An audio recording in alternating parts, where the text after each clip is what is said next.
Because understanding great literature is better than trying to read and understand yet another business book. On the Leadership Lessons from the Great Books podcast, we commit to reading, dissecting, and analyzing what we believe are the great books of the Western canon. You know, those books, from those authored by Jane Austen to plays authored by Shakespeare, and everything else in between, that you might have fallen asleep trying to read in high school.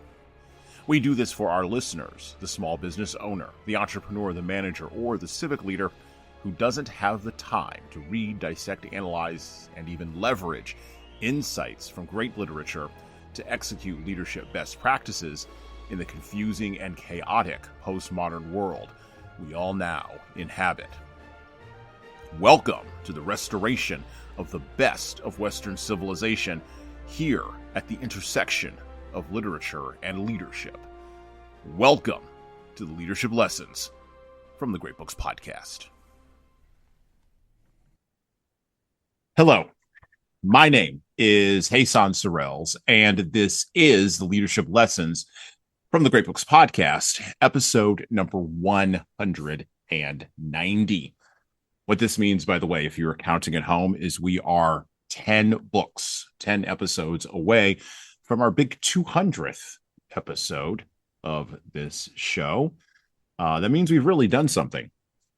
That's all that means. It just means that we've really done something here. So we'll have more updates on that 200th episode. And then, of course, we will be joined by our guest co-host on that 200th episode and a few other guests if I can wrangle some people together. So stay tuned to this spot for them. I'd like to open today with not really a selection, but maybe the first opening lines, the first opening stanzas of our book today. And I quote, "I will be her witness." That would translate "ser su testigo," and will not appear in your traveler's phrase book because it is not a useful phrase for the prudent traveler. Here is what happened. She left one man. She left a second man. She traveled again with the first. She let him die alone. She lost one child to quote-unquote history and another to quote-unquote complications. I offer in each instance the evaluation of others. She imagined herself capable of shedding that baggage and came to Boca Grande a tourist, una turista. So she said. In fact, she came here less a tourist than a sojourner, but she did not make that distinction. She dreamed her life. She made not enough distinctions. She died, hopeful. In summary, so you know the story. Of course, the story had extenuating circumstances, weather, cracked sidewalks, and paragornia, but only for the living.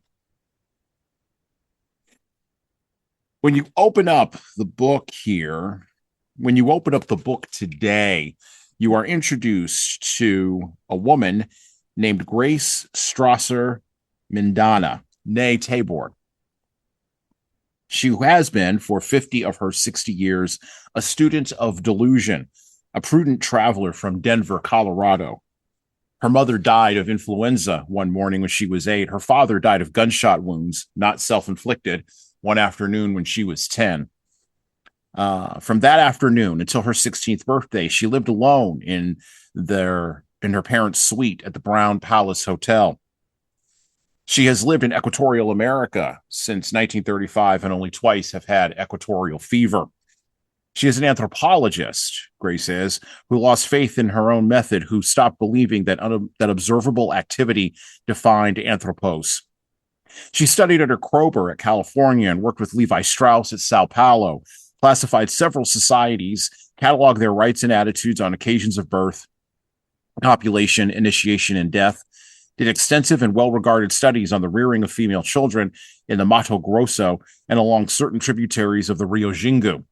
And still, she did not know why any of these female children did or do not do anything at all. She wound up in a land called Boca Grande and wound up there, well, by plane. Boca Grande is not a land of contrasts. On the contrary, Boca Grande is relentlessly, quote unquote, the same. The cathedral is not Spanish colonial, but corrugated aluminum. There are no waterfalls of note, no ruins of interest, no chic boutiques. The politics of the country, of course, at first appear to offer contrast, involving as they do the quote unquote colorful Latin juxtaposition of guerrillos and colonels. But when the tanks are put away and the airport reopens, nothing actually changes in Boca Grande. Boca Grande is the name of the country as well as the name of the city, as if the place defeated the imagination of even its first settler. And of course, there's this quote in the book, and I quote, "Boca Grande has no history," the librarian said, and he seemed gratified that I had asked, as if we had together hit upon a catechistic point of national pride. The book we are going to cover today is a fiction book that reads like nonfiction. It reads like reportage. It's the story of a woman who is looking for surety, narrating the life of another woman who is so, and you're going to want to follow the bouncing ball here with me today, so solipsistic, not narcissistic, but so solipsistic that she is perpetually surprised by how other people's minds work, which is particularly relevant for our era, where we follow the bouncing ball on social media and through social media posts and even into our own personal lives, but we really are lacking a deep understanding of how other people's minds work. Exploring themes that we opened the door to in our last conversation in The Optimist's Daughter, and we'll continue on through another book by this author later on in the month. Today, we're going to cover A Book of Common Prayer by Joan Didion. Leaders, one of the things that we're going to pull out of this book is one of the things that we always say, so I'm just going to front load it here. The more things change, the more they regrettably stay the same.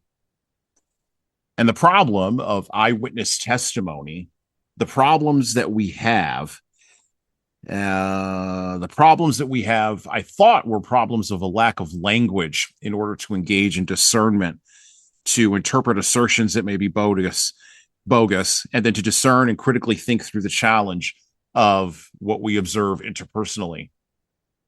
But I'm beginning to think maybe that the problem is that we only think that our own minds are sure to exist, and we're not quite sure about everybody else's. My compatriot along this journey today, back to discuss the timeless nature of Central American republics, guerrilla republics, particularly like Boca Grande, the 1970s, when a lot of those Central American republics were, they were America's backyard for the battles between the Yankees and the communists, is our good friend of the show and a person who's not struggling with understanding other people's minds, but a person who's struggling with understanding other people's behaviors, just as I am, Tom Libby. How you doing today, Tom? Well, based on that intro, I would have to be completely honest with everybody listening right now and saying I've had better days. Like today has been a very challenging day. Uh, I will, however, say by the end of the day, I will have had a good day regardless, because that's just kind of in my personality. So regardless of how the day starts and whatever challenges I face, typically when I say my day is done from professional life into personal life, that gets left behind, and it's fine by the time I'm done with it, and then I move on. So I will be fine, but as of right now, it's been a challenging day so far, if I'm just Yeah, there being you go. completely honest. Absolutely. This is what we love. We love the honesty and the transparency on the show. By the way, I got a text message from someone who is a listener, and I want to give a shout out to this person early in the show. A fellow named Nicholas Jackson. He's been listening to our show, and he sent me a text message actually, which no listeners, you don't have the ability to send me a text message on the regular. No, so sorry. Nick gets special treatment because, well, he's a personal friend of ours. Well, personal friend of mine anyway.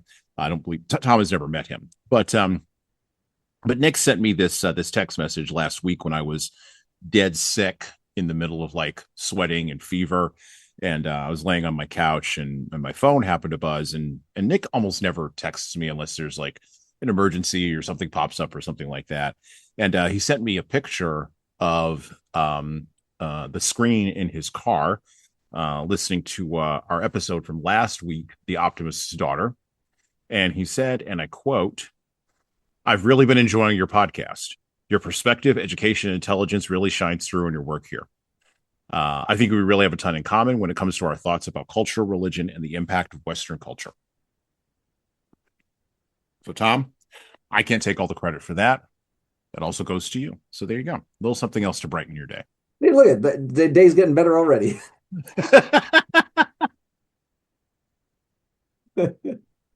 we're not we're not just doing unexamined, unrewarded, unrequited yeoman's work here. we're actually we're actually doing something meaningful. And speaking of doing something meaningful, let's do the transition here. Um, let's talk a little bit about Joan Didion. So, we've covered two of her books on our show previously, in solo episodes.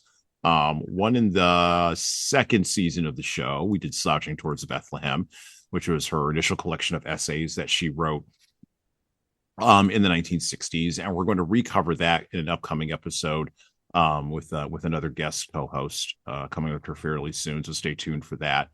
And then we also covered her first novel that she wrote, Play It As It Lays, a interesting novel about a woman struggling, right, to navigate her life in Southern California while the specter or the idea of the freeway in LA runs through everything. And now, so this will be Didion's third book that we've covered of hers on this show. So that makes her like, I mean, I don't think we've covered any male author three times here on this show so far. So that makes her a grand champion. But I don't think I've ever covered her with another guest. Actually, I haven't covered her with another guest until now. So most people, when I introduce them to Joan Didion, have one of two responses. And they'll either say, that's really interesting. And then they sort of like eat the hors d'oeuvre and wander away. Or they will say, oh, I read her and then there's a whole like string of things after that, right? Didion was a writer who started writing. She started her career when her mother gave her a notebook. I love this. Gave her a notebook as a little girl and told her to write down her thoughts because her mother couldn't be bothered to hear them, which I thought was really interesting. Didion was influenced by Ernest Hemingway, and I have a quote in here from her about how she did her writing process.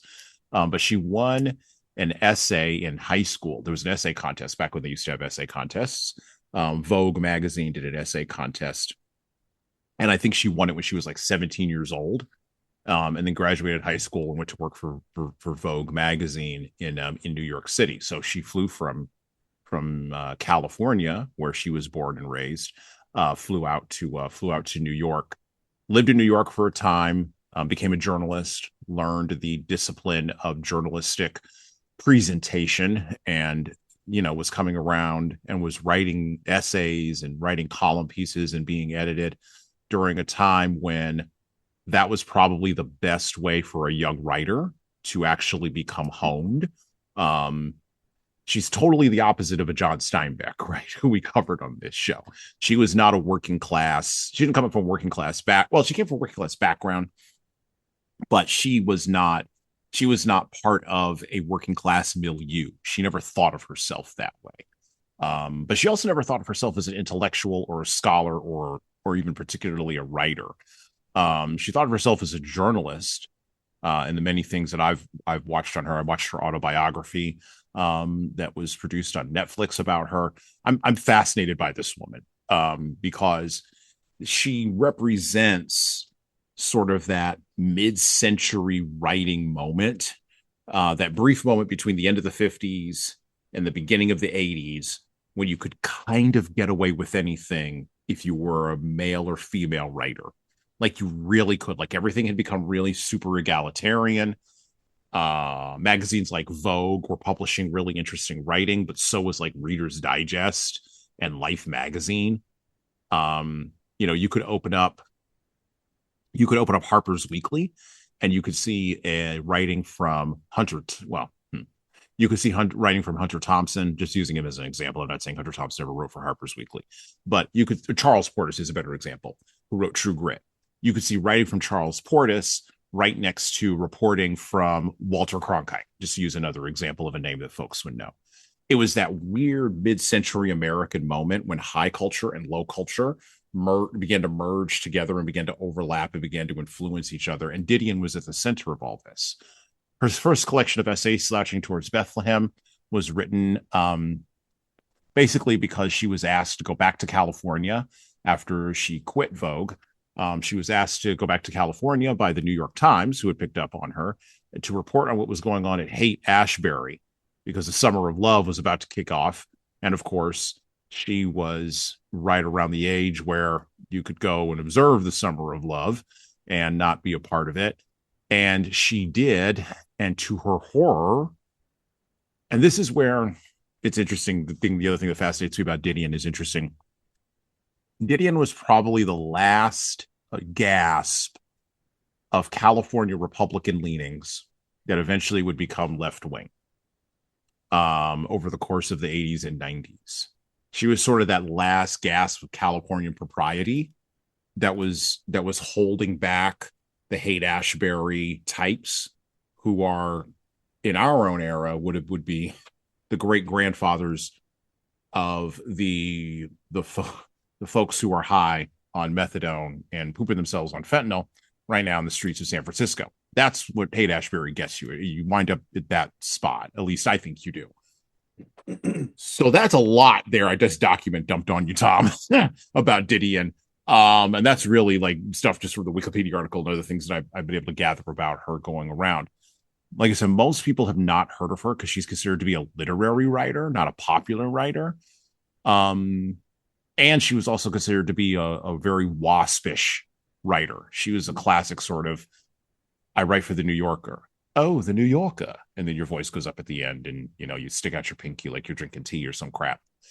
So, but I think she was a woman who wanted to be read by more people, but was just fine not being read by more people. And I think that's what really turns people off about Didion. She doesn't really care if you don't like her writing or her sentence structure or not. She's doing work. And if you want to come along, that's cool. But if not, well, there's plenty of other writers for you to read. She was also nervous. She was a small woman, so she wasn't that tall, and she was little. She was like frail, boned, and tiny. She was a tiny woman. Although the cover of Slouching Towards Bethlehem that I have, we took a close up of her, and she has these big Jackie Onassis sunglasses that like cover half of her head, and she's so California waspy specific that she like presents a door even before you've opened it. And most people, we were talking about Eudora Welty last week, right? Welty, who wrote from a Southern American perspective. Didion definitely wrote from a Californian perspective, even though she spent a lot of her career and a lot of her life in New York and then went back to California. But Didion didn't care about what was going on in Kansas. She had no there there, and she wasn't going to go have a there, and she was fine not having a there. And so she wrote for a very specific voice for a very specific audience. And she observed human behavior in a very specific way. And so these are things that fascinate me about Didion. So again, I just dumped on you. So just wanted to give you some time to marinate and think, because I know we didn't have a whole lot of time to like give you some research time. But what do you know about Joan Didion, if anything? beyond just what I've told you right now. Yeah, no. So there's very few. I would say there's very few things I know about Didion, but and I'll give you the one thing because it pertains to my world a little bit, by the way. Mhm. So I, I won't be able to quote her, but there's a there's a position that she takes that kind of does influence marketing a little bit. Like, and I'll explain in a second. So, but to your point, um, I don't. I never really read her. I never really like. I've known about her. Put it that way. I know about her. I've known her. I've heard her name several times, but I've never gone out of my way to read her writing for no other reason than the fact that she's always seemed a little obscure to me, right? Like she's always seemed to be a little bit outside of the huge the hugeness. Like so when you Mhm. think of the Hemingways and the Faulkners and the Steinbecks, she's never usually in that conversation. So for me, she's always been on like an outsider looking in from that perspective. I'm not suggesting that she's not a quality writer. The reason that she resonates with me and the reason I said what I said a second ago is she had a particular opinion, and I'm going to paraphrase because I don't remember the exact quote, but she had a particular opinion about the way that sentences are written that makes essentially what she's saying is words matter, right? The way that you place words on a page matters. The order in which you place them on that page matters. And if you use the exact same words and rearrange the order, it's a different sentence that means a completely different thing. So, and what I mean by and why I say some people in the marketing world know her because of that quote. And again, I'm not quoting it exactly as you know, like, but if you go back and look at the quote, you'll understand what I mean because in marketing, words matter. Like you have to be sometimes when you're trying to be clever, you can be disingenuous. When you're trying to be transparent, you're giving away the farm. Like there's words matter and how you phrase things matter. And so she comes up sometimes in those conversations, which is why I at least have heard her name before, but never really went out and read her. Now to your point about once you sent me some of the course material for this for this podcast. And I started looking at it and I did find the quote, by the way. And I was like, oh, I recognize this quote. I was like, that it's the same Didion. Like it's the same person. I was Mhm. like, okay. So then I started looking at her writings and stuff and I was like, oh, interesting. And to your point about the whole I found it interesting too that she wrote from a behavioral perspective, like an observational behavioral perspective, than an experiential perspective, right? Like so, Mhm. I think you've kind of alluded to that, but to me, that's a very clear distinction, right? I'm an observer. I'm going to write what I see. I'm embedded in this. I'm going to write what I'm feeling based on what I'm experiencing. So she was a different kind of writer from what I can see based on some of the stuff that you sent to me. But again, where she fits into my world is that quote. And I'm not going to quote it, but just paraphrasing Yeah. the importance of how you structure sentences and the way that these Mhm. sentences impact what you're trying to interpret or mean. That all matters to me. Now, one other thing I wanted to throw in here, by the way, because as you know, me. I live my life around quotes from famous people and stuff. I I happen to have written a book about these quotes. I'm not going to mention the book, but whatever. But but one of the things that I found interesting about your initial commentary in about eyewitnesses, eyewitness behavior, and things like that, it reminds me of a quote that is attributed to Albert Einstein most times, but has never been able to be proven that it was exactly him that said it. But the quote is that and the reason that and I feel very strongly as to why eyewitness testimony in legal cases is not really reliable. It is because of this particular quote that constantly pummels my brain every time I hear something like this. It's perception is greater than reality. And Mhm. again, it's attributed to Albert Einstein most times, but there's no written proof, like there's no book or essay he wrote or anything like that that they can extrapolate it from, but that's very commonly given to him. And what I mean, the reason I think that that's relevant to what you were saying is think about this. If perception is greater than reality, and I give people the simplest version of this I can think of. Hassan and I are sitting in a room for 1 hour, 60 minutes. Both of us leave that room and look at each other, and one of us says, I can't believe that was only 60 minutes. And the other one says 60 minutes, that felt like 3 days.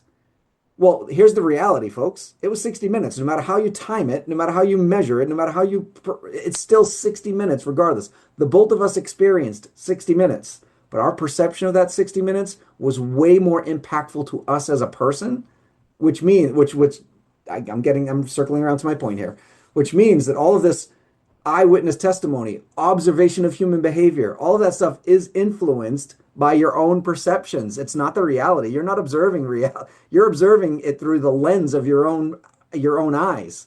So it's your perception of that, whatever that reality is, which is, and again, you and I have had several conversations about my frustration with today's version of journalism, which is not, it's not a perception of behavior. It's an opinion. It's my opinion of that behavior. And it's not Mm-hmm. reporting just the facts or like giving the exact reality versus injecting my own opinion into what that reality should or shouldn't be or can or can't be.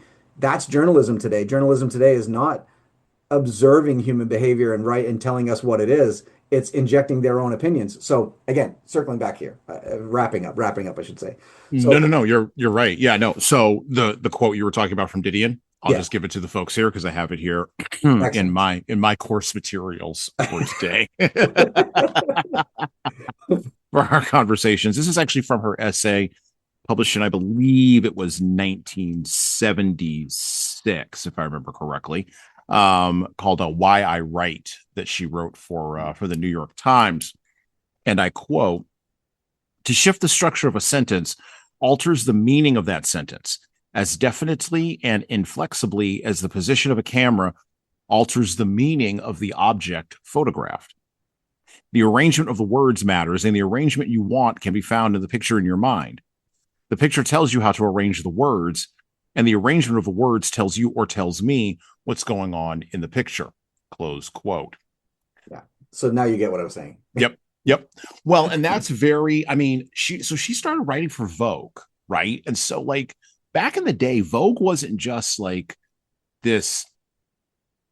I remember Vogue in the 1990s. It was this magazine that, was the size of like a tree trunk. Like how many Yeah. trees had to be killed to go into that magazine, right? All glossy, all filled with emaciated models that looked like they needed a meal, male and female. I'm not being gendered here. They all looked hungry, and weirdly enough, Vogue always smelled like perfume. And I never like you touch the magazine, you're like smelling all day. Like the hell was that? Oh, I just touched a magazine at like the newsstand. Like, give me a break. For me, that's Vogue magazine. That's not what Vogue magazine always was. Vogue magazine was actually a legit like literary magazine back in the day when Didion was writing for it. And the editors at Vogue, so it's interesting to talk about this now because The Devil Wears Prada 2 just came out. And the Meryl Streep character in there is supposed to be based off of whoever the woman was that Anne Wintour, I believe it was, who was the editor in chief at Vogue. Now, I don't know what an editor in chief does for a glossy fashion magazine these days, but I know what an editor in chief used to do back in the day. And an editor in chief back in the day was the person who, to go back to the Didion quote here, would look at and question your arrangement of words.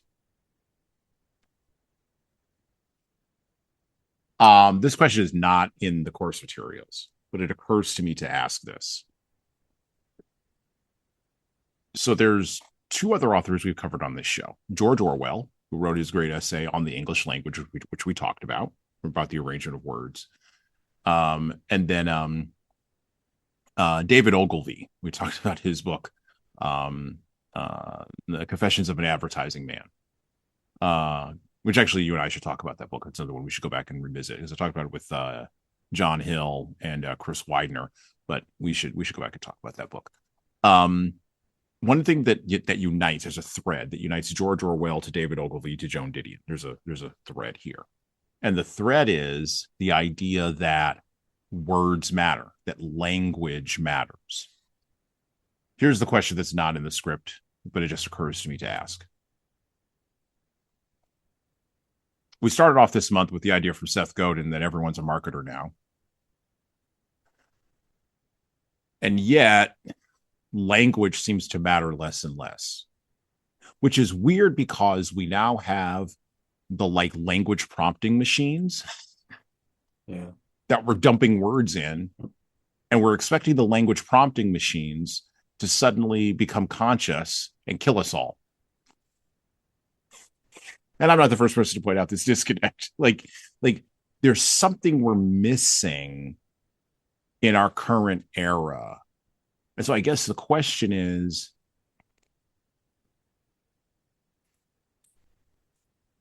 how do we get back to the kind of language discipline, or is there a way to get back to the kind of language discipline that Didion and Orwell and Ogilvy had in the space of the discourse that we engage in on a regular basis? Is there a way to get back to that discipline? Because I don't think people believe words make pictures anymore. Even though, weirdly enough, again, we have the words machines that make pictures. Right. That's a that's a really good question, actually. Um, I, I think it's less about, and to your point about we have machines now that can take our words and turn them into pictures, right? So you can tell I don't know, Gemini or Chat GPT or whatever, it says, I want a picture of a person, male or female, whatever, and I want them positioned this way, and it will do it, right? For the most part, it'll Mm-hmm. do it. If your prompt is good enough, it'll give you a picture that you'll go, oh, that's what I was thinking. So I think we're already seeing what you're talking about we've had several conversations on here about a better example. It's a clear example of garbage in, garbage out, right? Like meaning, so therefore you have to be better with your words in that prompt to get out of that LLM what you want out of it. So to your point, I think we are circling it. I think we're just coming at it from a different perspective than we're used to. Again, you and I grew up in a time where somebody could paint a beautiful picture with a good essay, right? Or Mm-hmm. if somebody wrote a really well-written paragraph or something like that, you can envision in your brain exactly what they were talking about. And more importantly, if two or three people were discussing it, i.e., book clubs, if you two Mm-hmm. or three or four people were discussing it, they had the same impression, Mm-hmm. right? Because Mm-hmm. writers were writing in such a descriptive way that we could envision it. Now we're just taking that description and putting it into an LLM so that we can actually see the picture. Instead of us Right. talking about the picture, we're seeing the picture visually. Now, that being said, I don't know where the impact is going to start and stop with actual writers and having them protect their content to the point where you or I couldn't take that content, throw it into an LLM and say, give me a picture based on this Yeah.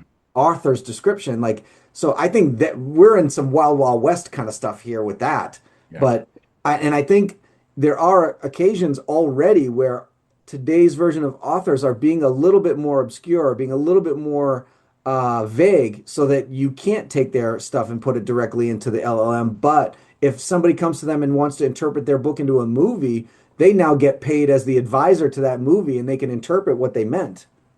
Well, and I wonder if this, and then we'll circle back to the book because we got to get back to the book. But I wonder if this answers the question that we broached in the Optimist's Daughter episode, episode number 189 before this one, where we were talking about regionalism and the regional voice. And I Yeah. was saying, you know, the death of the regional voice in America because of the flattening and the homogenization of internet culture, where everyone has to sound the same as if they came from everywhere, and the pressure on a writer to sound unique is incredible right now, Yeah.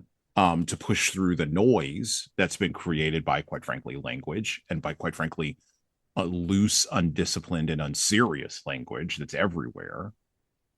And so the maybe what you're talking about, it occurs to me, maybe it resets. Maybe we do find a Eudora Welty, but she's regional and obscure until she gets plucked by some screenwriter somewhere. Maybe Yeah. that's the solution to the problem. I don't know, or the trade-off. I don't know.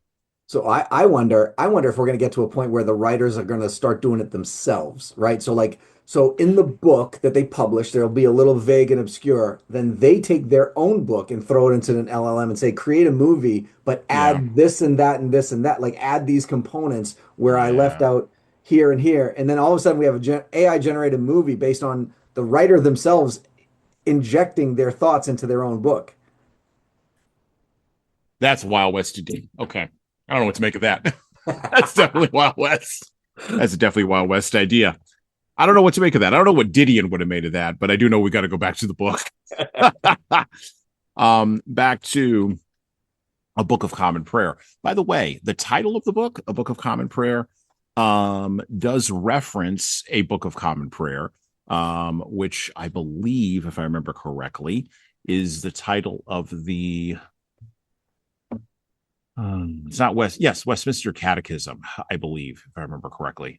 And I'm doing that from my brain. And so if I've gotten that wrong and you're listening, email me or text me if you have my phone number and correct me. But I believe it's the Westminster Catechism. So it's a callback to religion, right? Which is kind of ironic because of what we're dealing, not ironic, but it's kind of another layer of meaning from language that Didion is socially signaling by selecting this title for the book. Okay, so the book is divided up into six different sections. Sorry, and in each section, well, not in each section, but the way it's divided up, the woman that I introduced at the beginning, Grace Strasser Mendana, who is an anthropologist, is narrating the life of Charlotte Douglas. By the way, Charlotte is a very special name for me. And I'll just leave it at that. So Charlotte Douglas has a lot of problems, to to say the least. Charlotte Douglas is trapped in Boca Grande.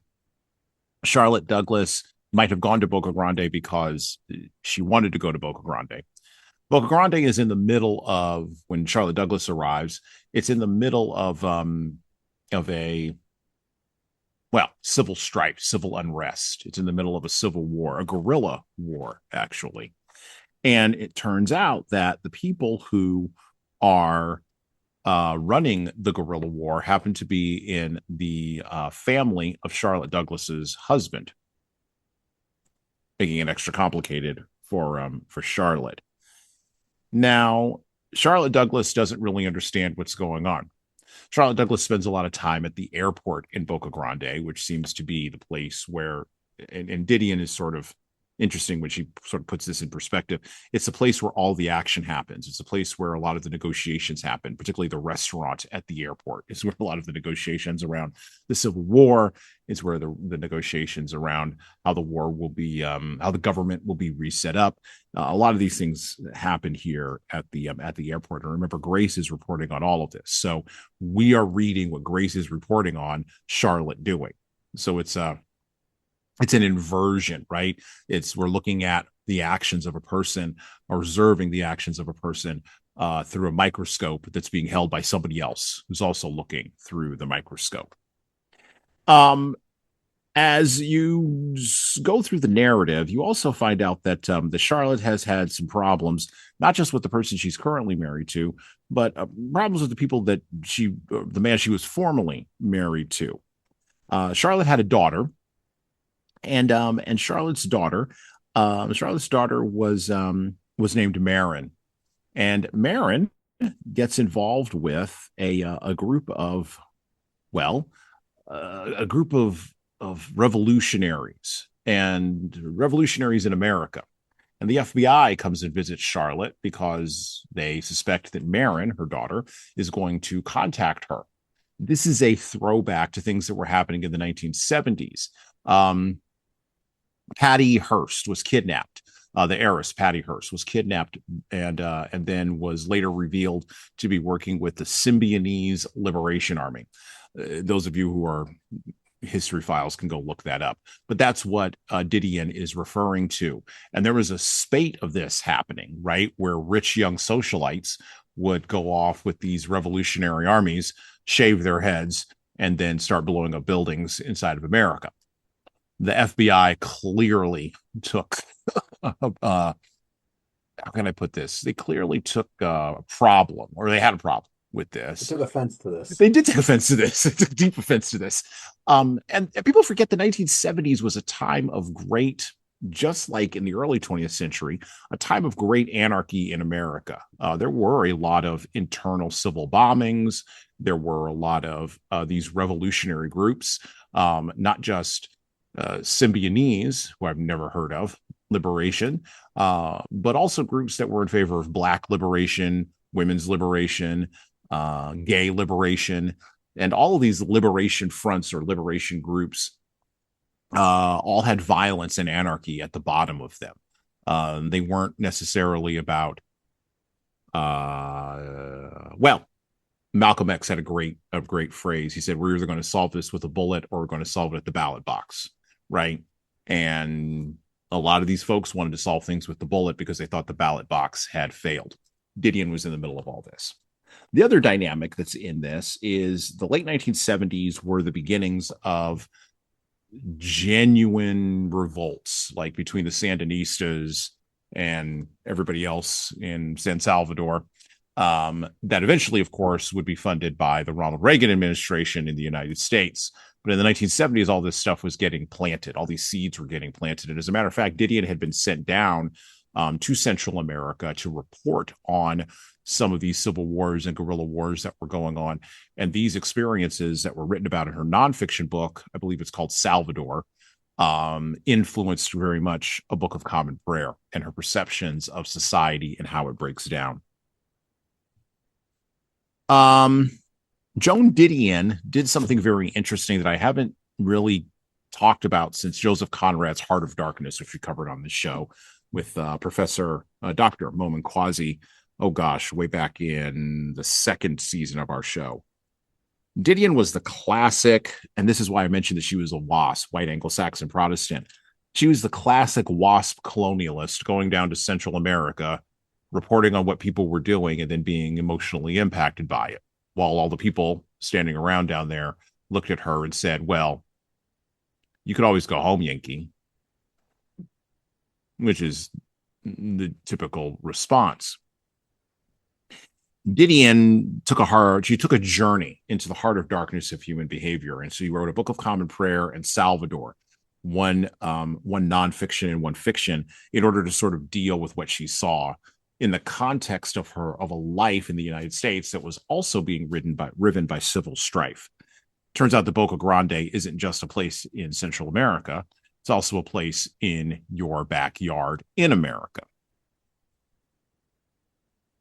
War is a particularly brutal dissector of middle-class assumptions about human behavior. And civil war in a foreign country is this dissector just taken to another level. Tom, watching human behavior is a spectator sport. If the New York Times asks you to go to Central America, let's frame it that way, or some other place, like you were talking about in our last episode, talking to somebody from Russia. If you were suddenly asked to go to Ukraine to report on what's happening in the Ukraine and to put what you were seeing in accurate sentences and languages for the folks back home, not for me, I don't live in your local community, but just say folks in your local community, your friend circle, or maybe you go to the Ukraine. Maybe you're not asked to report. Maybe you go to Ukraine, you hang out, you come back. I know, but during the Ukraine war, there were all kinds of like special forces guys that were like going off and running off to go fight the Russians in the Ukraine. And I met several of those guys, not who went to go fight the Russians in the Ukraine, but I met several special forces guys. And so I understand that mentality, not understand, but I recognize that mentality. They would want to go off and get involved in some contra Trump like that. But folks of that mentality don't necessarily always have the words to describe what it is they've seen or what it is they've dealt with. That's why they suffer from PTSD. You, on the other hand, do have the language to describe that. So I'm going to ask you this question. What if it a little bit now that I've preempted it and built it up. Yeah, I'm gonna what if it. What if you had to go someplace and see something like the Ukraine or San Salvador in the late 70s that you had absolutely no context for and could not understand? How would you describe it to people coming back?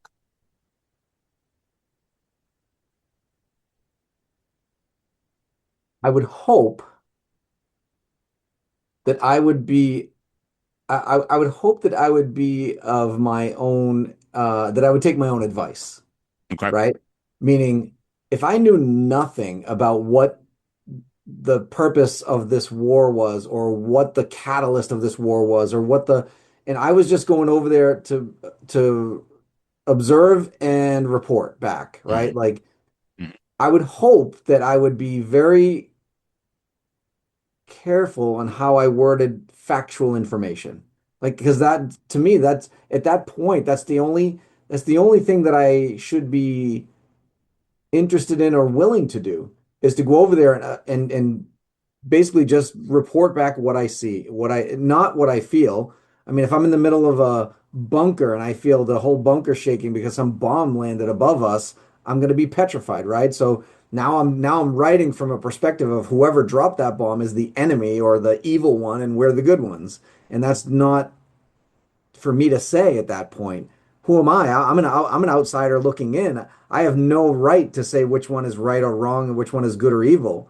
So, and whether or not that even exists in this particular battle, so to speak, right? So, I would hope that I would take my own advice and be able to take down factual information, what exactly is happening, and be able to report that as fact and not put in any of emotional stature to it because that's not what I was there to do, number one, or not even if that is the purpose of sending me there, I don't have any context for it, so I shouldn't have an opinion about it, essentially is what my point is. So hopefully I would take my own advice and do just that. Okay, now let's go live in the reality, the real Tom Libby. We've set up the idealized Tom Libby. Okay. Now, what about the real Tom Libby? What is the real Tom Libby going to actually do, though? Because I can tell you right now, if the question is reversed on me and I got to go to the Ukraine and I am absolutely going to be emotionally driven. There's just no way around it. Like, it's going to, if a Ukrainian drone strike comes in, I'm in, like, I don't know, or a Russian drone strike comes in and I'm in Kiev, absolutely, I'm going to be cursing Russians. I'm going to fall into that trap of human behavior, right? Yeah. I'm going to be yelling about sneaky blankety blank Russians the entire time, right? That's going to absolutely color how I write about a thing, how I text back to my friends about a thing. For me anyway. That's absolutely. I'm going to fall into that pit. I also think time of exposure matters, right? Okay.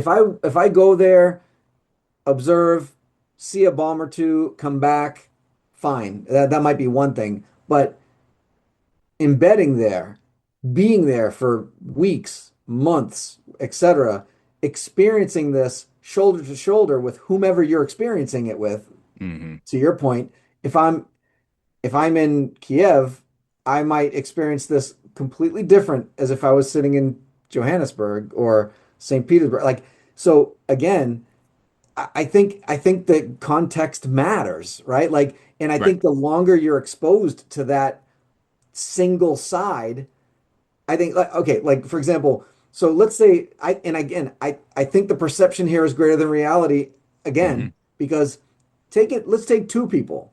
You send one to the Russian like to Russia, one to Ukraine for 1 month and then swap them Mm-hmm. for 1 month and then have the two of them write their perspectives.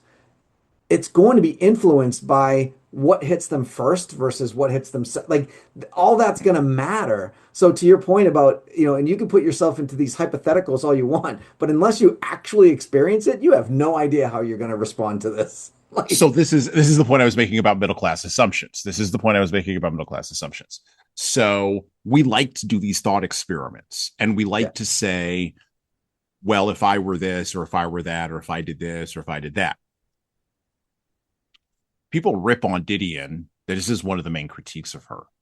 That, matter of fact, a friend of mine actually, who's from New York City, and is very well read, very literary, um, knows quite a bit about her, and he just totally dismisses her. He's like, "No, she's a New York Times, she's a New Yorker writer. She's irrelevant. She's blah blah blah.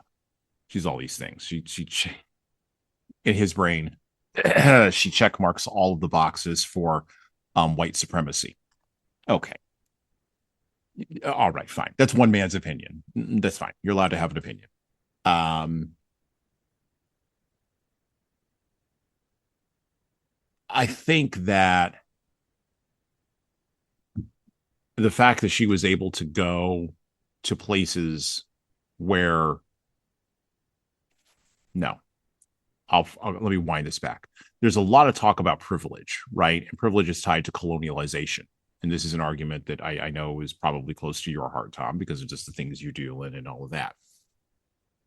I think privilege is the wrong term to use. I've long thought privilege is the wrong term to use. I think it's the wrong language to use to describe a frustration that we feel. And the frustration that we feel is a person who looks or is a certain of a certain economic status gets to, and I use that term in air quotes, go to someplace else, observe, I use that term in air quotes again, and then report back. And the people who that person is in air quotes observing, those people don't get a voice. They don't get to talk. And we somehow think that that is unfair. We somehow think that that is an unbalanced reporting or an unbalanced observation or an unbalanced witness. Except the thing is, and I got to be very careful how I frame this because it's the truth, but this is going to be a truth that hurts like a lot.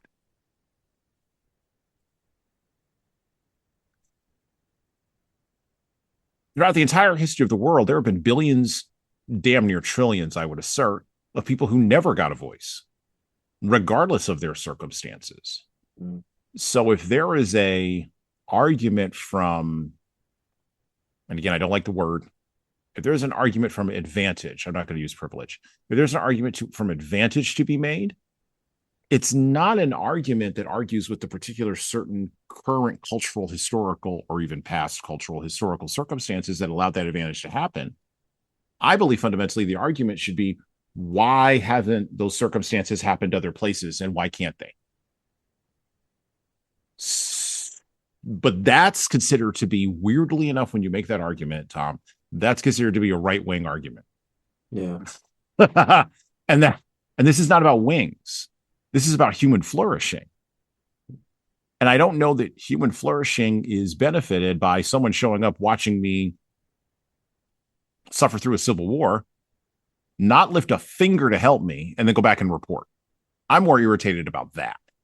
And I'm just going to kind of leave that argument there because that is the crux that people have, a problem that people have on the left. If we're going to make it about politics, on the political left in America, that's the crux of the problem they have with reporting. They think reporting isn't activist enough, isn't picking up the gun and shooting the Yankee funded rebels who you know are Yankee funded enough, right? Or picking up a gun and supporting the Marxist rebels who are just trying to bring in the glorious revolution, fight the power. And then you layer in individual things like what's going on in your own country, in your own backyard, from the Symbionese Liberation Army and Patty Hearst, all the way up to, well, all the way up to people who we have currently running for political offices all over the country. I'll just leave it at that. And this is a real problem in our time that we've politicized, and we can't get clarity on it. And I think Didion was caught in the middle of that. Her as a writer, she was caught in the middle of that transition that occurred starting in Vietnam. That's when all this carping really started and has continued on through our time, through the war on terror and through now the Russian-Ukraine war. I mean, it came to a really sharp point with the Israeli-Palestinian war that is now currently died down, but eventually will flare back up at a certain point in time in the future, or whatever it is we're doing in Iran. It always shows up with geopolitical events. It always does. And it's always the same. It's the same argument. We have the same argument since Vietnam. Interesting. So I don't have, I don't know. I guess I'll try to use an example of that, like to your point, the problem that with the advantage, etc. I'll try to use an example that I feel is like really shouldn't be politicized, and it's kind of pretty matter of fact in my brain anyway, but yet it constantly gets bombarded with these kinds of political and left and right kind of things, right? So, sports, right? Mhm. When you look at, I'll just take the easiest example I can think of, which is the NBA versus the Mhm. WNBA. And there's Mhm. a Yep. lot of people out there that think that women should be paid equal and equivalent to men in every aspect of life. But when you look at the NBA versus the WNBA, and you say, all right, the highest paid player in the NBA should be the same as the highest paid player in the WNBA. Well, the reality of it is the WNBA, the whole league doesn't make enough money to pay that one player. So it's a very to me it's a very practical matter that the WNBA needs to be better at raising their revenue in order to pay their players. It's that simple. You need revenue to pay your players. And the idea that somebody should just give you the money to do it, that is asinine to me. So, because there's been some chatter about the NBA essentially subsidizing the WNBA for Mhm. some of the financial pieces, Mhm. and I just don't understand the logic there. Like so my what I to your point about um, why can't it happen elsewhere? Like I don't remember exact the phrasing of it, but in my brain I'm sitting there thinking about it, going, so why aren't women who are super successful? There's plenty of women that are super successful, billionaire women. Why aren't they looking at the WNBA as something they can go help, and they can inject advertising dollars, et cetera, whatever, into the league to make it better? Why do successful women not want to participate in the WNBA? Because successful men dump money into the NBA. Like, Oh, I can tell you what the I can tell you what the answer would be. The answer would be that those successful women have internalized the patriarchy. That's the answer that's always no, given. well, no, but hold on. So you're yes and no. I'll agree. I'll agree to it if you just rephrase it in a sense that the women, those ultra successful women, have bought into the late stage capitalism, and they see that their money serves them better if they put it into the NBA too. Like, so there, that's what I think the problem is. They're not Mhm. looking beyond, like, okay, my money can earn more money. My money can earn more money if I give it to the NBA and as advertiser. I'll take a discount and put it into the WNBA if it helps women, Mhm. right? Like, and I think that's a microcosm of what I think you're talking about here, right? Like, why Mhm. can't Yeah. people just help each other? Meaning, like, if I grew up in the ghetto and I make it rich, why am I not going back to that ghetto and developing programs for accelerating brilliant students or accelerating super athletes or whatever?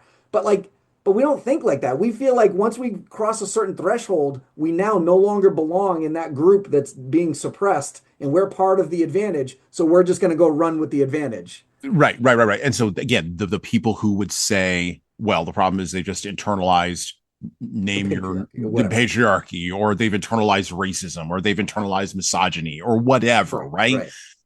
And I find the internalization counter to that to be thin on the ground. Yeah. Matter of fact, I find it to be so thin, it's almost non existent. What is far thicker is, and I don't think we're at late stage capitalism. I think there's way more capitalism to be had in the bucket. But let's go. I I understand, agree. but I I understand agree. what you're. No, but I'm going to use that framing. I'm going to use that Yeah, framing yeah. because I that framing actually, I think, if we're going to talk about language, more accurately and narrowly describes exactly what is occurring without reference to external factors that have been out of people's control for time out of mind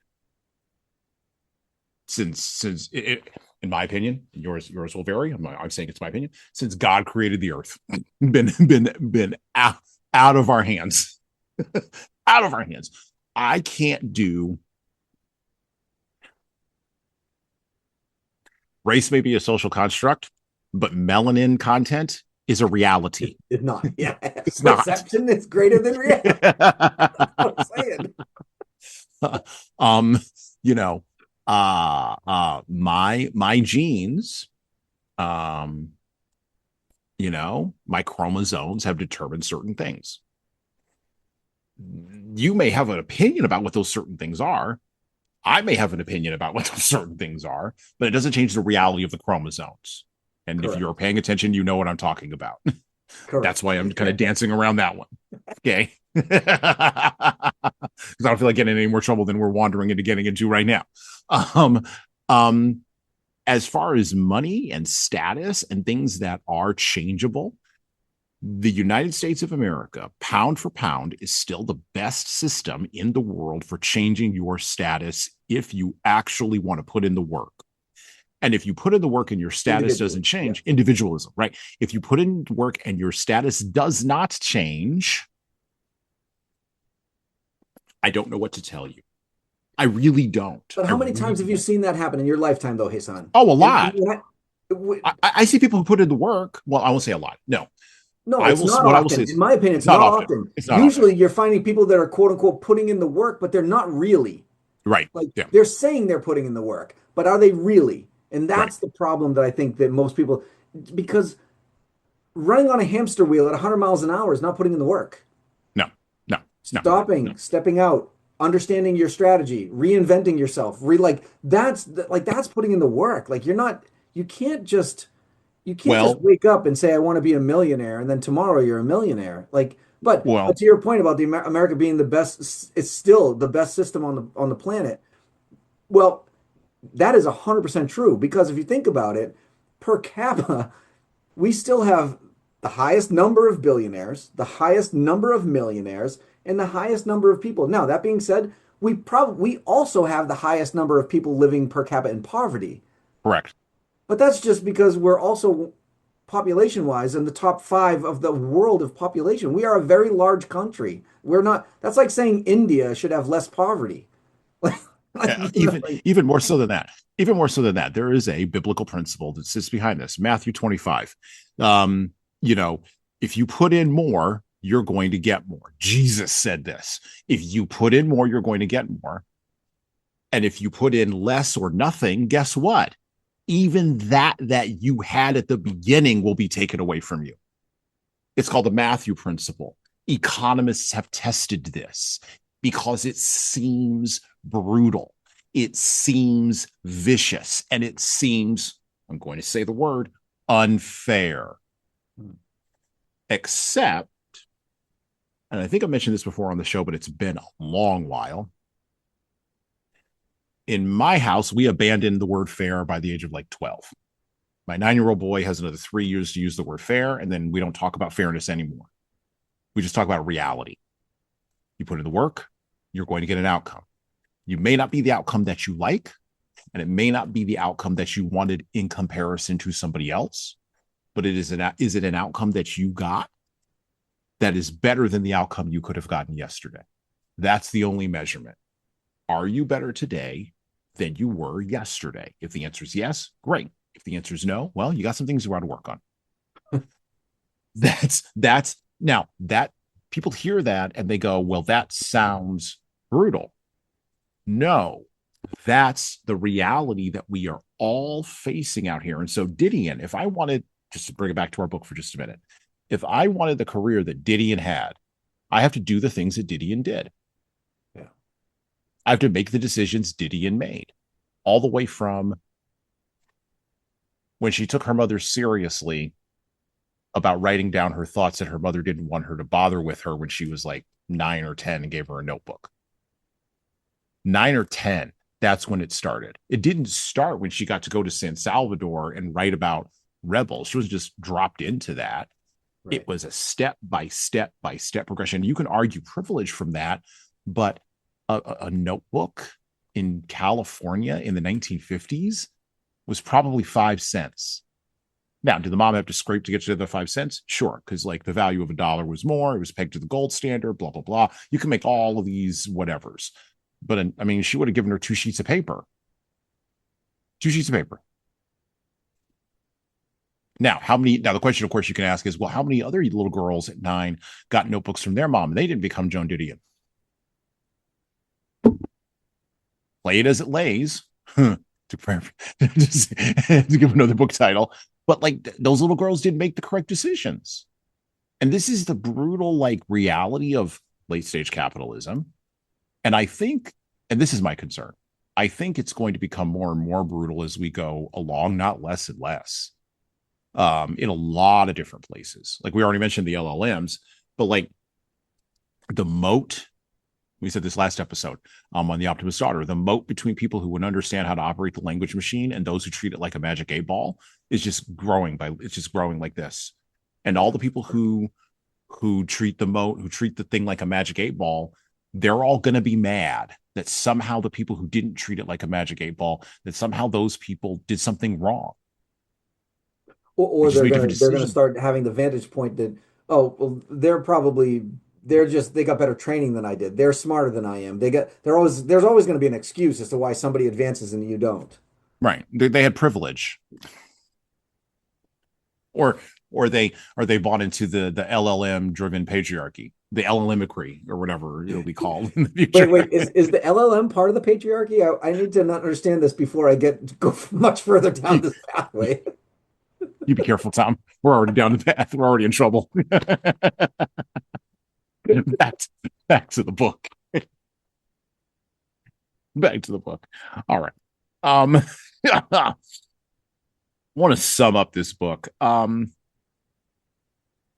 Towards the end of the book, we get to the beginnings of, and I'm glad Tom brought up capitalism. The beginnings of capitalism begin to invade Boca Grande with the discovery of oil. Interestingly enough, so Didion hit all the marks Of in course. this book, right? um, Book 5 opens up with, I love this line. It says, "Oil wells about to come in have a sound that the attentive ear can detect, as do earthquakes." The only person who would know about this is someone who lived in California where there are both oil wells and earthquakes. That's the only way she could have written that line. That's brilliant. Like I underlined that line twice. I was like, that's genius. And she inserted it in here to open up the door to the idea that, you know, El Presidente is now being seduced by oil companies and has to get kidnap insurance, as do regular people, because now there's so much money that is beginning to flood into Boca Grande that it's beginning to change the tenor of how the Civil War actually occurs, or whether there will be a civil war in the first place at all, or whether we're just going to all try to get rich together. Money warps everything. By the way, with the money, of course, comes boutiques and the idea of film festivals that Charlotte is involved in, writing the names of actors and directors and agents. And as you sort of flip through this book, there's a sense of solipsism from Charlotte that Grace, as she's documenting Charlotte's life, really begins to pick up on. And solipsism, I had to kind of look up this term, right? It's this idea of philosophical solipsism. And it's this idea that I'm reading directly from the Wikipedia. Solipsism is the philosophical idea that only one's mind is sure to exist. There is no shared reality. As an epistemological position, solipsism holds that knowledge of anything outside one's own mind is unsure. The external world and other minds cannot be known and might not exist outside the mind. Close quote. Now, this is something that infants tend to have as babies, but then they tend to mature and they tend to grow into what's called a theory of mind. And a theory of mind is the idea that we all have running around. It's the idea that's driving this podcast right now. I believe that Tom has a mind with his own experiences and his own values and his own context, but that I can tap into that mind. And while I may not be able to 100% understand it, I can at least make an effort towards that. And Tom believes the same thing about me. That's theory of mind. And by the way, I believe it about you, all of you listeners out there, even though I cannot see you. And even though you may be listening to this at some other place in time from when it was originally recorded. So theory of mind is supposed to defeat solipsism, because what theory of mind does is it brings along empathy.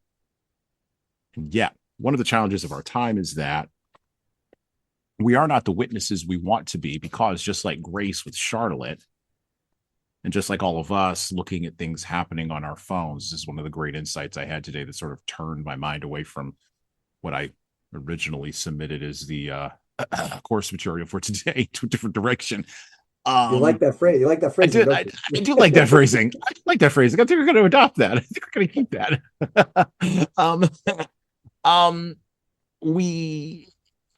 I was drawn into the idea that I think the challenge or the thing that Didion was hitting on in a Book of Common Prayer, and in a lot of her other books, up to I think, particularly when she wrote in the 80s and 90s, and then I think that sort of stops with the Year of Magical Thinking, which was the book that she wrote about the death of her son, or not her son, her husband husband and daughter. and daughter. Yeah, Gregory Dunn. Yeah, and Quintana. Um, which is a great book. I listened to that. I listened to that on audiobook, by the way, Year of Magical Thinking. It's one of the better memoirs I've ever read about death and dying and about how like you actually deal with that in a way that wasn't grief stricken or weepy, but you could tell she was grieving. Like it was kind of amazing actually to sort of see that kind of happen. Um, I think the problem is a lack of empathy. I think that's our core problem. I think we pretend we have empathy these days.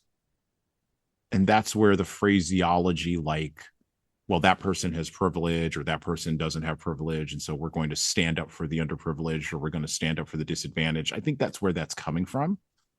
But then the practical action behind that doesn't actually show empathy, even when the practical action is protesting or standing in front of the cars of ICE agents or whatever, right? I don't think that's a practical exhibition of empathy. Matter of fact, I think it's actually more of a exhibition of more solipsism, not narcissism. By the way, narcissism is a psychological diagnosis, right? It's a medical diagnosis, and so we use the word narcissistic because we don't the word solipsistic, and they're words of describing two different they're two different words that are describing the same psychological thing or philosophical thing that's happening. But one I think is within our ability to actually solve. The other one I think is not in our ability to actually solve and actually hardens. So I think narcissism hardens, but I think solipsism you can actually solve if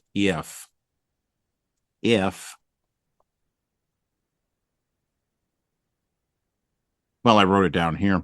If you're faced with resistance, challenges, and disagreements from other people consistently over the course of time. I think that that is what cures solipsism. But so many of us are like walled off into our little gardens on our phones and our little whatever that we don't have. And we're surprised, by the way, when someone comes in from the outside and challenges us. And then we just wall it off a little bit more and a little bit more and a little bit more. And the algorithm likes that because like that just means they could sell us more ads inside of that little garden. But the other downside of that is that we're no longer shocked into incoherence when we do actually see genuinely tragic things. And I think back to the example that popped in my brain is the assassination of Charlie Kirk.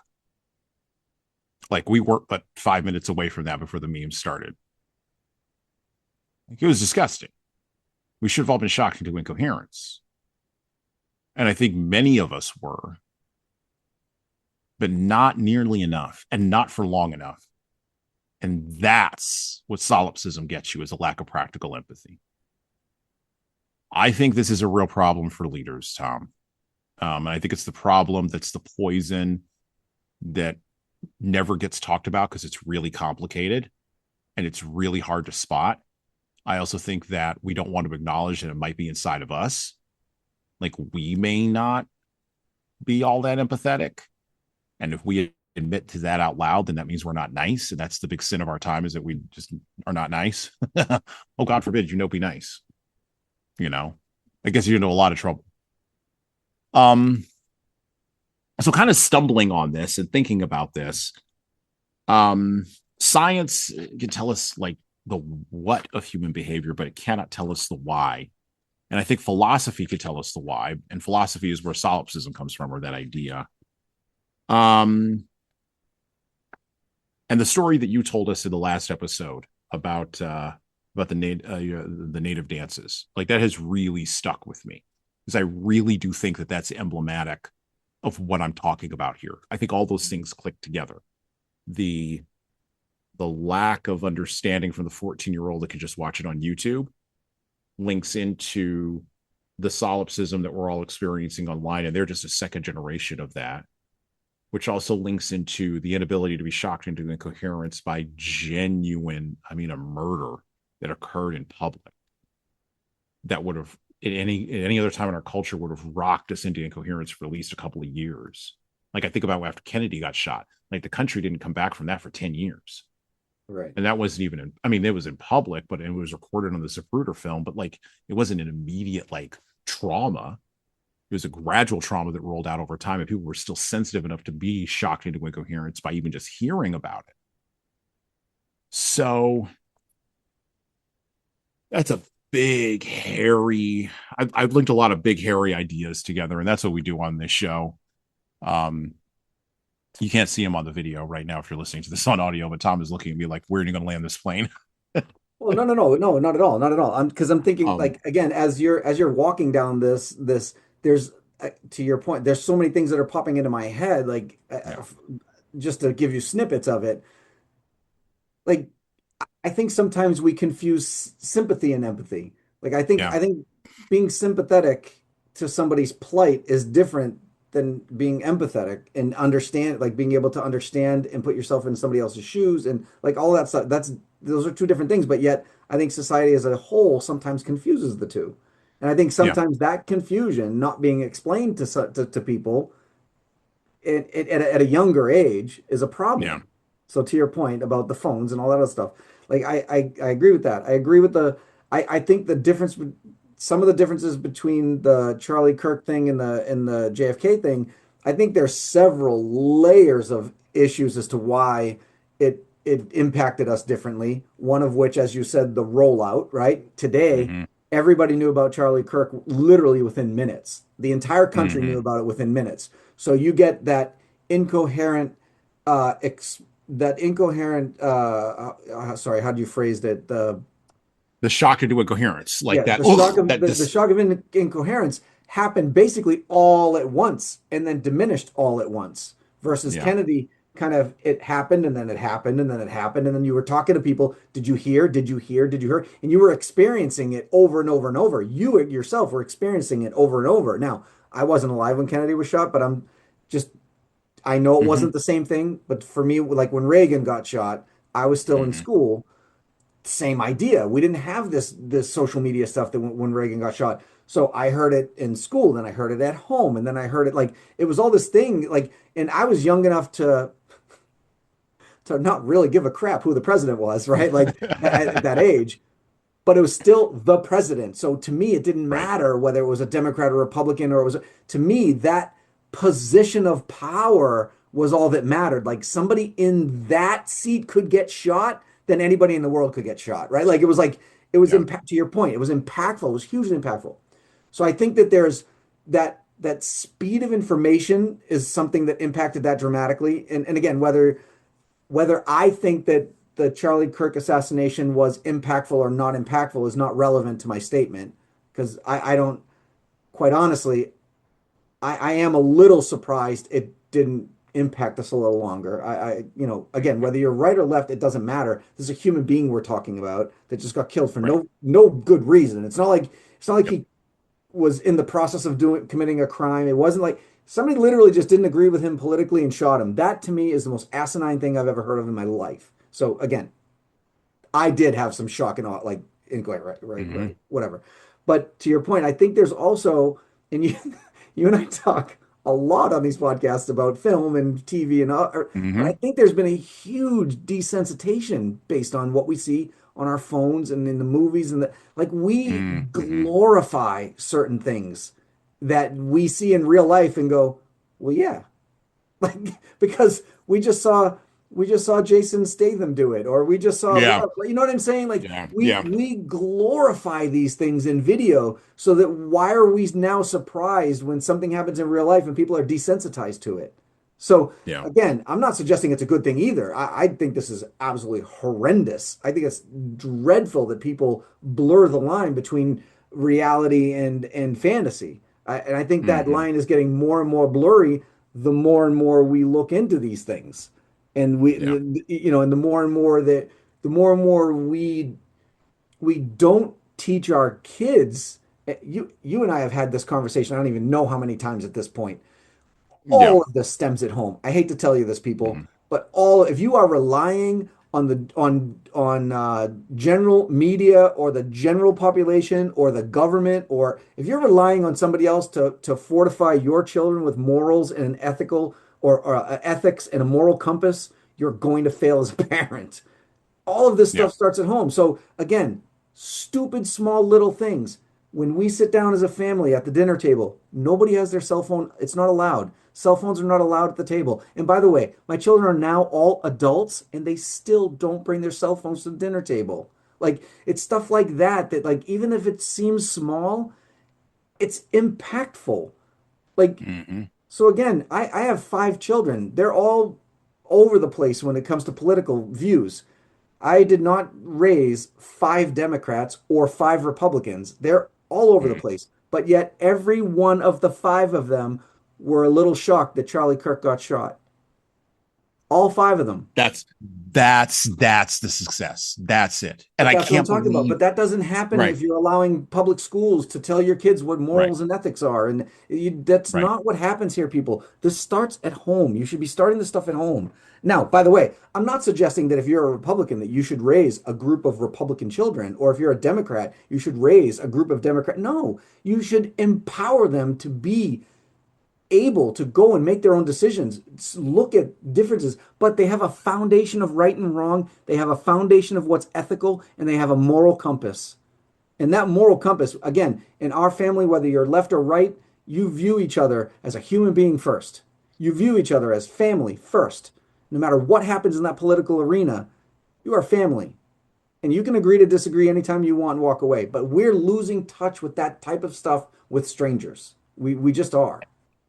And that's how you combat solipsism. That's how you combat it hardening into narcissism. That's how you the there's a commentator years ago. I can't remember his name, but he talked about how people were divided. Well, people are divided by the narcissism of small differences. And that's exactly correct. This is what you're talking about, right? Like I don't know of any other laboratory in the world that's better for fixing this problem than the family. Yeah. Because guess what? That's where it all starts, too. To Tom's point, I'm going to back him up. When you outsource your children to the government, some of those teachers are really, really good. Don't get me wrong. There's many teachers in the public school system that are really, really good and they're doing yeoman's work. There's also some who are not good and are not doing yeoman's work. Yeah. Case in point, the guy who just tried to assassinate Donald Trump at the White House Correspondents' Dinner. Not a lot of conversation going on about the fact that that guy was like a middle school teacher up until the day before he decided that it would be a really good idea to storm the Secret Service and shoot everybody at the dinner. What do you think he was standing next to your kids saying when you weren't there? Because this stuff doesn't stay contained inside of a container. And this is what a Book of Common Prayer is about. This is what Joan Didion was even talking about. Back in the 70s, people knew that it doesn't stay inside of the container. Technology is just another facilitator of getting it out. But it's the problem, Horatio, doesn't lie in the phones. It lies in ourselves. That's the thing we have to fix. That's the thing we got to work on. That's the thing. If we want to have real empathy, if we want to start having really awesome conversations around the dinner table, then yeah, we'll be contentious and yeah, there will be disagreement. And yes, we will may have to agree to disagree. And by the way, agreeing to disagree, that's okay. That means that I may not like you for a minute, but this isn't going to rise to the level of like whatever level it is that we think it should rise to. Like the amount of caterwauling that I see online, particularly around major public holidays like Thanksgiving or July 4th. Oh, should I go spend time with my family because like they're all Republicans and I'm a Democrat, or should I go spend time with my family because I'm a Republican and they're all Democrats? What are we talking about? Are you telling me you have no other relationship with your family outside of politics? Yeah, like that like hurts inside. Like that hurts deep. Like really, if I just couldn't imagine. I could not imagine one of my kids not coming home for visiting, like because I had a little bit too far of a right or a little bit too far of a left opinion about something. Right. Just wouldn't happen. It shouldn't matter. Shouldn't We've matter. I'll close with this. By the way, go pick up a book of common prayer. It's going to open up all these kinds of doors in your head. Um, Didion doesn't resolve anything at the end with Charlotte, nor with Grace. Um, Grace determines that she has not been the witness that she wanted to be, because Grace is looking for something that's definitive. She's looking for a very specific solution to human problems that are messy. She's bought into the scientific idea that, by the way, the technologists bring us as well, that if we just put everything inside of these nice clean boxes with clean lines, everything will just cleanly work out. And it isn't the boxes and the lines that work, because human beings, as we pointed out in Notes from Underground by Fyodor Dostoevsky, go listen to that episode, human beings will break those boxes out of spite.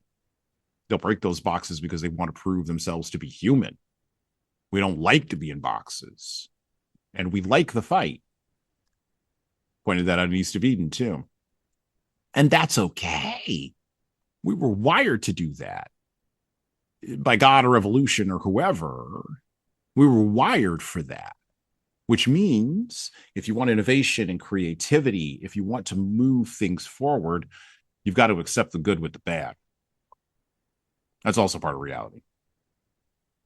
And Didion gets to that in a book of common prayer. We kind of wandered all over the place, Tom. This was a heck of an episode. Final thoughts. What should leaders take from this book? I think there's a lot leaders can take from the book, but I think that if you go and you think about the like what we just went through on like what we just talked throughout all this, I think there's a couple of things that pop out to me.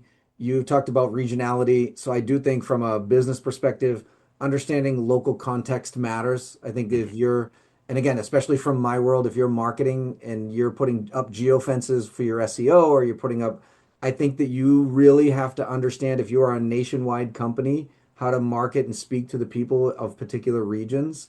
And I think that, like, we've talked a little bit about that. So I think that's a lesson they can learn based on what our conversation in this book about making sure you understand the locality and the localness of certain conversation pieces.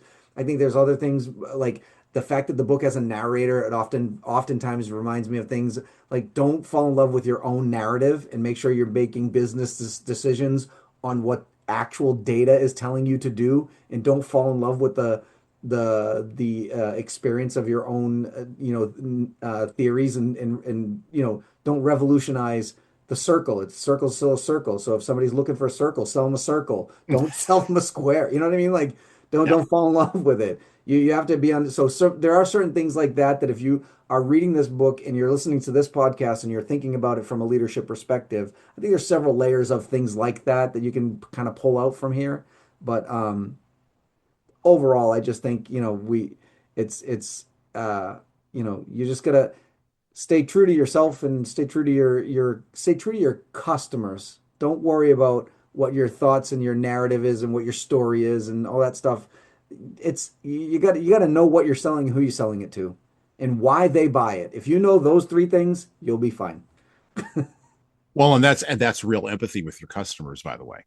Yes. That's real empathy. That's real practical empathy that will allow you, when your customer is wrong, to actually treat your customer like a human being when they're wrong, rather Yeah. than like a data point or a number.